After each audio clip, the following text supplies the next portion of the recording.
Audi's flagship is back in India. Now you'd think of the R8 or the A8 or today even the e-tron GT as being the flagship, but honestly this is the SUV that made Audi what it was. At one point of time, the Q7, it was the most desirable SUV in the country. Bollywood, cricketers all rolled in a Q7, and the image of the Q7 that led to more Q5s being sold, more Q3s being sold, more A4s being sold. It grew the entire pie for Audi and made Audi India's #1 luxury car manufacturer. That was what, 5-6 years ago. But anyway, the past is the past. The Q7 is now back, and as befitting its status at the top of the range, it gets a proper V6 engine, not the 4-cylinder 2-liter engine. And now Audi India's resurgence is finally complete. 2022 is looking really good for Audi.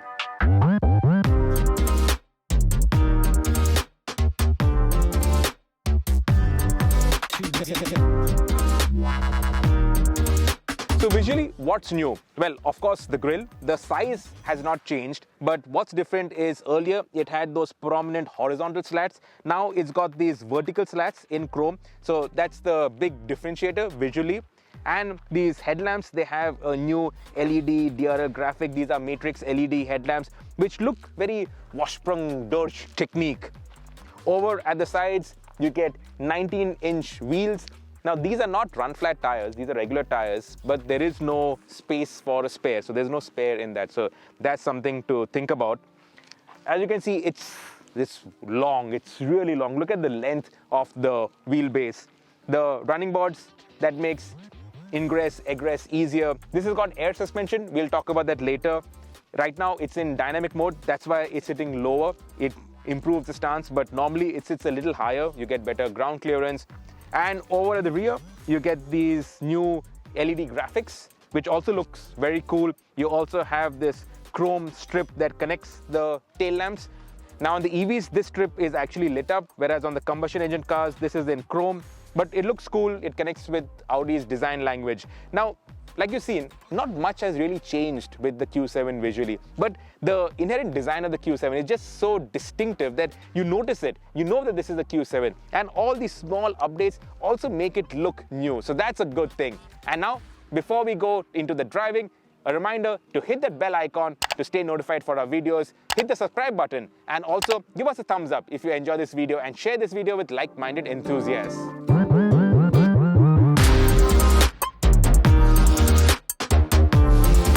Similar to the exterior, where the changes are not massive, so too on the interior. Now this has the typically Audi 3-screen layout. So you have the big, wide digital cluster out here, which looks really nice. Nice to operate, easy to use.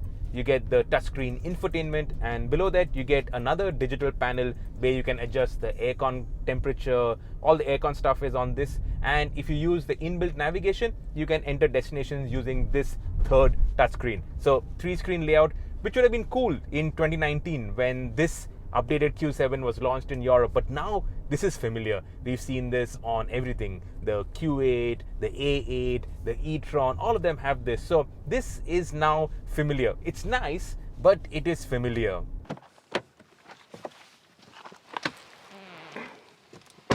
The Q7 is long, and that means there is a lot of space. Now this is the second row with the seat adjusted to my driving position. The seat also slides, so you can get more space. It is manual adjust, it's not electric, but you can adjust it, get more space either at the back or slide it back, get more second row room. You have this armrest. You can also flip down the center seat. It's all manual, so and get access to stuff that is there in the boot. You can adjust the backrest recline angle. So that's very vertical. This is good. This is lazy. This, the entertainment mobile, I think this is an option. There was a box in the boot. It said 1.4 lakhs. So the 2 screens, that's optional for say 1.5 lakh rupees. The panoramic sunroof, massive, really huge, lets in a lot of light, air into the cabin. This is the beige interior. You also get a dark brown interior, which I personally prefer. That's the one that you've probably seen on our e-tron videos. That looks a little more sporty, more elegant. You get the sun blinds. Again, it's manual, it's not electric, but it's nice. Lots of glass area, so it is a very spacious and also feels and looks very spacious.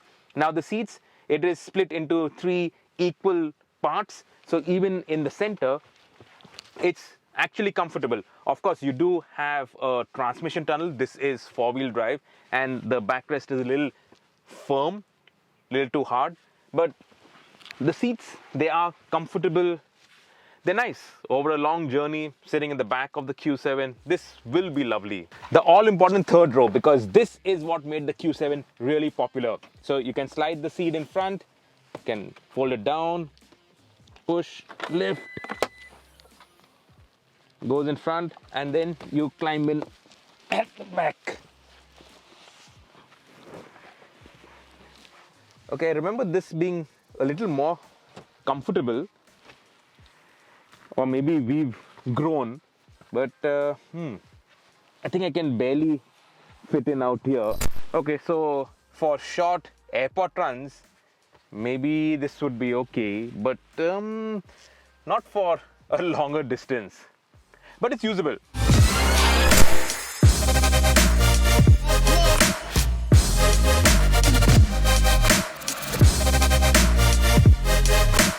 Like all new Audis, like all new Skodas, all new VWs, all new group cars, this too is petrol only. But this gets a V6 engine. This is a turbo V6, makes 335 bhp, 500 Newton meters of torque. It is good for 0 to 100 in 5.9 seconds and a top speed of 250 kilometers per hour. And it sounds good. When you put your foot down, when you step on it, this is a good sounding engine. Listen to it.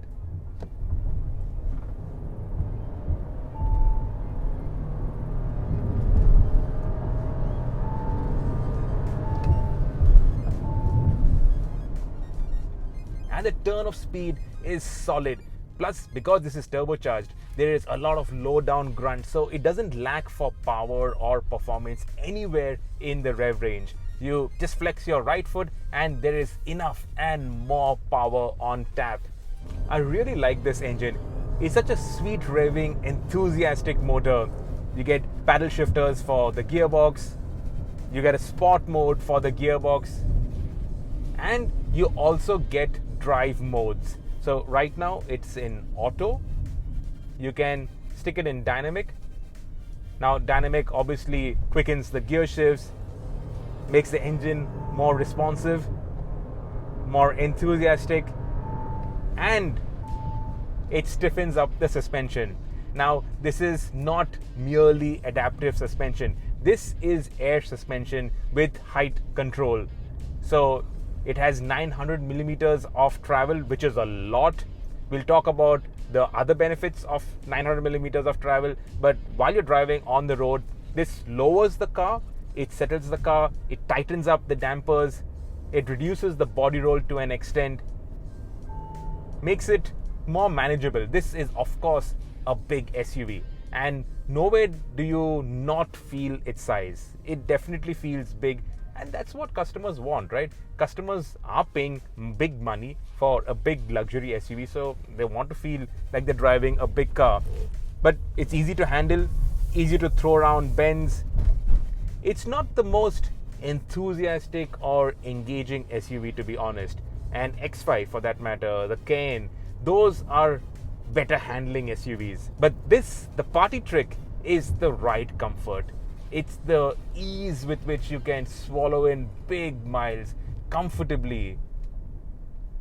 This is a very easy SUV with which to drive all over the country comfortably and enthusiastically. But the strength of the Q7 has always been its comfort. So you stick it in either auto or better still in comfort. And oh, this is lovely. Huh.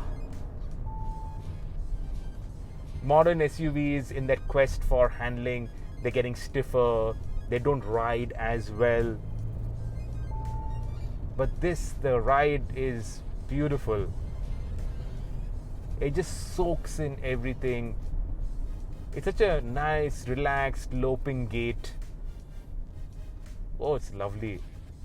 Of course, when you chuck it around corners, there is body roll. There is no getting away from that. But what do you want more? When you're cruising around doing long miles, you want a comfortable car which remains safe, which remains planted, which doesn't understeer like crazy. This doesn't do anything funny. It's not sharp. It's not the sharpest tool in the box. But I think the blend of ride and handling on the Q7 is spot on. Going around bends, the front end, there is good grip. You do feel that roll, but it grips well. It's nice. It's really nice.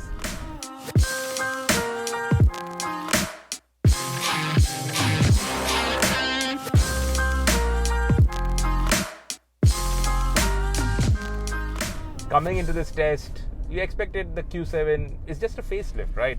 So how much better can it be? It carries on the same platform as before. It is the MLB platform, which incidentally is shared with the likes of the Bentley Bentayga, the Porsche Cayenne. All of them share this chassis, this platform. But of course, Audi has tuned this specifically for the Q7 and for the characteristics that you would want from a Q7. Comfort, stability, rock solid manners on the highway. At speed, it's just so planted, so stable. All of the reasons why so many people bought Q7s in the past and we recommended Q7s in the past, all of that has been improved upon on this updated Q7. I'm wary to use the word new because this is not exactly new, but in a way this is also new, right? This has got the V6 engine.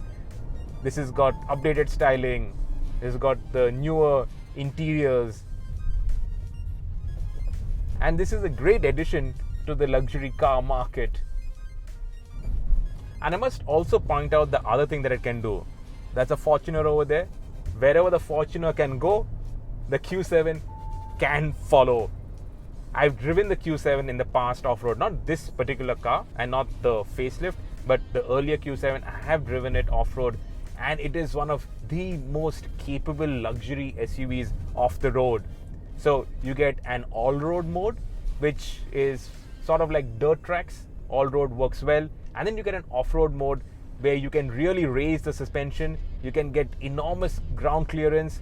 And off-road, it does find very good traction. The rigidity of the body is very good. It can do a lot of off-roading. It doesn't have a low ratio gearbox, so that ultimate mud plugging it doesn't do, but you wouldn't really use a luxury SUV for that, right? When you're going over these broken roads or roads that are still to be made, first, the ride comfort, it soaks it up so well. And then just the sheer ability of this platform, of this chassis, it's excellent. One thing I must point out, it runs 19-inch tires, a higher profile, so that gives it good ride comfort, but the wheels also look nice and meaty, fills up the wheel arches properly. But these tires, they aren't run flat, and there is no spare in the boot. There's no space saver also. If you recall, something that we really criticized the earlier Q7, so when the second generation Q7 was first introduced, all the cars that we tested, it had a contraption in the boot to hold on to the spare tire, and that meant that the third row was not usable. Only one side was usable, which we thought was ridiculous, but it does not have a wheel well. There is no provision for a spare wheel here. So if you carry a spare wheel, and honestly, when you're driving around in India and if you're using the Q7 in all kinds of road conditions, you definitely need to carry a spare wheel. So if you're carrying a spare wheel, your third row is useless. You'll have to fold it flat. For something so big, the Q7 is surprisingly light and easy to drive, effortless. I can also do a bit of cornering. Of course, there is roll and it does get thrown out a bit with the bumps, but it's to be expected. Doesn't set any new handling benchmark, but definitely in terms of ride comfort,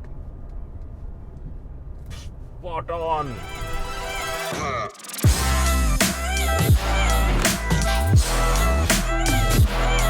Unlike the past, there are no dearth of rivals to the Q7. You have the X5, you have the GLE, you have the GLS. In fact, this will be positioned between the GLE and the GLS, and we expect it to be priced at around 85 lakh rupees, which is a nice sweet spot. So today, if you're looking for a luxury SUV, a big luxury SUV with a third row that you can use occasionally, we recommend this really, really highly. But we also have to be honest with you. This is just a facelift of the version that we had in India a couple of years ago. And this was actually launched in Europe in 2019. So it is coming to India 2 years later. But the inherent strengths of the Q7 are so strong. The ride comfort, the stability, the handling. Now it has got the performance to really exploit that chassis. That the Q7 is still good. It still goes right to the top of its class. And this will not only grow Audi's volumes, but crucially grow Audi's brand image and bring it back to where they were.